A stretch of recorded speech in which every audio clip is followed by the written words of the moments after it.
ഇന്ന് നമ്മൾ ഉണ്ടാക്കാൻ പോകുന്ന ഒരു സ്പെഷ്യൽ ഐറ്റമാണ്. അതിനായിട്ട് നമുക്ക് ആവശ്യമായിട്ടുള്ളത് ഇപ്പി, ബിങ്കോ, സവാള, തക്കാളി, പച്ചമുളക്. അതിനായിട്ട് നമുക്ക് ഇപ്പി ഒന്ന് ഫ്രൈ ചെയ്തെടുക്കാം. ഈ ടൈമിൽ നമ്മൾ എടുത്തു വെച്ച സവാള, തക്കാളി, പച്ചമുളക് അരിഞ്ഞെടുക്കാം.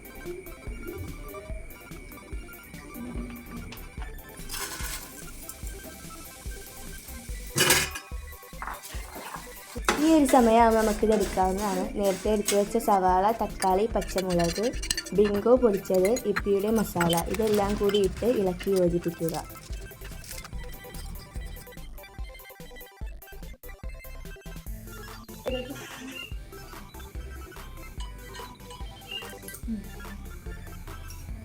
സ്റ്റാർട്ട്.